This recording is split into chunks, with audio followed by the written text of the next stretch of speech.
अस्सलाम वालेकुम वरहमतुल्लाहि वबरकातुहू। आज का हमारा लेक्चर है कंटिन्यूटी ऑफ ए फंक्शन की। कंटिन्यूटी ऑफ ए फंक्शन क्या होता है, तो इसको डिस्कस करने से पहले, डेफिनेशन करने से पहले ये जान लें कि इसका कॉन्सेप्ट जो था सबसे पहली बार विलियम क्लिफोर्ड 1845 1879 इसने इसका सबसे पहले मॉडर्न जो है कॉन्सेप्ट दिया था। तो इसके डेफिनेशन हमारे पास है कि a function f of x is said to be continuous at point c if the following condition are satisfied, कि एक फंक्शन जो है वो कंटीन्यूअस उस वक्त होगा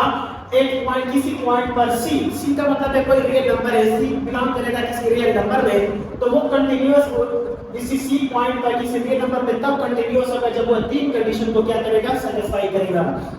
पहला कंडीशन है कि f of c एग्जिस्ट होनी चाहिए। आपके पास दूसरा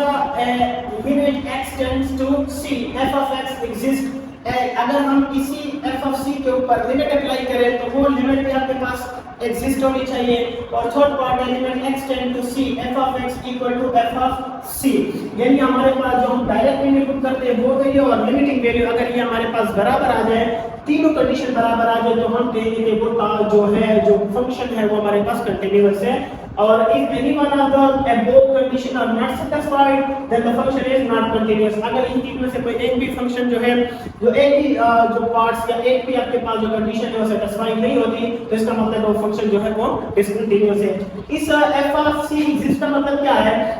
मतलब हमारे पास कोई भी आप एक फंक्शन ले लें कि f of x आप ले लें x square minus 4 divided by x minus 2। अब ये एक फंक्शन है, इसकी वैल्यू मैं चेक करता हूँ f of 2 पे, यानी अगर मैं इसमें 2 पुट करता हूँ तो ये हो जाएगा 2 का square minus 4 divided by 2 minus 2, तो ये हो जाएगा 4 माइनस 4 डिवाइडेड बाय 0 और 0 बाय 0, यानी इनडिटरमिनेट फॉर्म आपके पास बनता है। तो इसका मतलब ये होना चाहिए कि आपके पास जो f of c है वो एग्जिस्ट करनी चाहिए। अब देखो इस केस में हमारे पास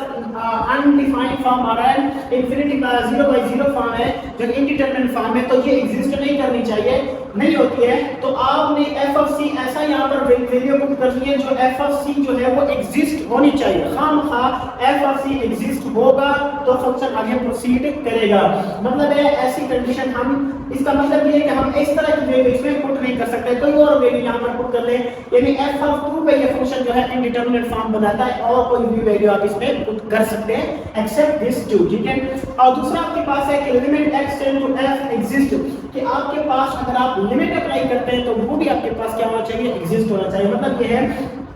इसका मतलब है f of limit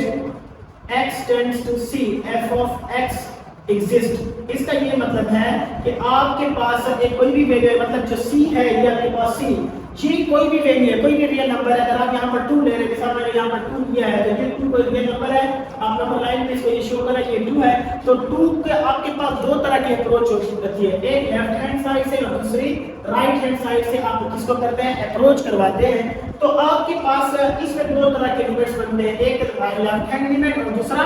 right hand limit. अगर इसमें लिमिट x टेंड्स टू, मिसाल मैं 2 ले रहा हूँ और आपके पास 2 है, तो आप इसके माइनस 2 लगा रहे हैं, क्योंकि आप माइनस 2 को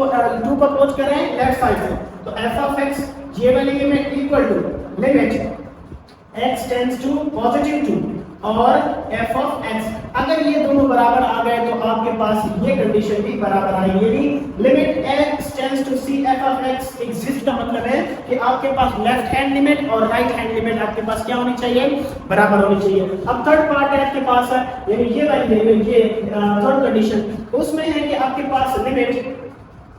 x tend to c f of x equal to f of c, यानी आपने जो आप डायरेक्ट फंक्शन में जो वैल्यू पुट की है उसका आंसर और आपके पास जो लिमिटिंग कंडीशन है उसका आंसर अगर आपके पास बराबर आता है, तो इसका मतलब है कि ये दोनों बराबर आते हैं, तो c के बराबर आते हैं दोनों, मिसाल के तौर पर। तो इसका मतलब होगा यानी ये तीनों कंडीशन, पहली condition f of c exist होना चाहिए, दूसरा limit x tend to f of x exist यानी लेफ्ट हैंड लिमिट और राइट हैंड लिमिट आपके पास एग्जिस्ट होना चाहिए, और तीसरा limit x tend to c f of x, अगर ये f of x f of c के बराबर आ गया तो इसका मतलब यानी f of c से आपके पास आंसर आता है 6 और यहाँ पर भी आपके पास इसका आंसर आता है 6। तो यहाँ पर लिमिटिंग वैल्यू में तो आपके पास आंसर यही आएगा। यानी ये दो आंसर अगर आपके पास बराबर आते हैं तो फिर f ऑफ c और लिमिटिंग वैल्यू अगर बराबर आते हैं तो आप कह सकते हैं कि ये दोनों भी बराबर है। इस कंडीशन में आप कहेंगे कि limit x tend to c f of x और f ऑफ c भी आपके पास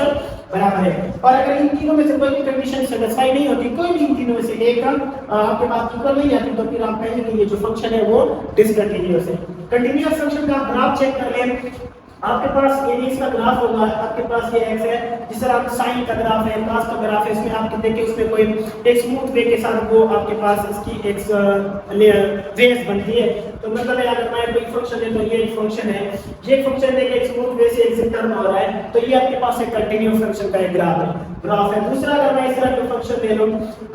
यदि आप ये कोई भी एक फंक्शन है जो आपके पास स्मूथ वे से जा रहा है, जिसमें कोई भी कटिंग नहीं है, जिसमें ब्रेक नहीं है, तो आपके पास कंटीन्यूअस फंक्शन होगा। दूसरा कोई और फंक्शन है, देखिए मिसाल के डिसकंटीन्यूअस फंक्शन का ग्राफ कैसे होगा, ये भी फिर आपके पास ऐसा ग्राफ जा रहा है, फिर आपके पास ऐसे जा रहा है, मतलब है उसमें आपके पास ब्रेक आ जाए तो आपके पास क्या होता है, डिसकंटीन्यूअस फंक्शन होता है। उसमें एक और भी वैल्यू अगर आपके पास जंप आ जाए, स्टूडेंट्स जंप्स जो आ जाए, मिसाल के तौर पर ये एक फंक्शन है ऐसे, फिर आपके पास स्ट्रेट जंप करता है, फिर ऐसे, फिर जंप करता है ऐसे, फिर ऐसे, ये भी आपके पास बजाय तो ऐसा लग रहा है कि आप कहेंगे कि ये आपके पास कंटीन्यूअस फंक्शन है, लेकिन ये डिसकंटीन्यूअस फंक्शन है। क्योंकि आपने स्टूडेंट्स पढ़ा है कि आपके पास जो हॉरिजॉन्टल लाइन होती है, हॉरिजॉन्टल लाइन, उसके आपके पास जो स्लोप है वो mx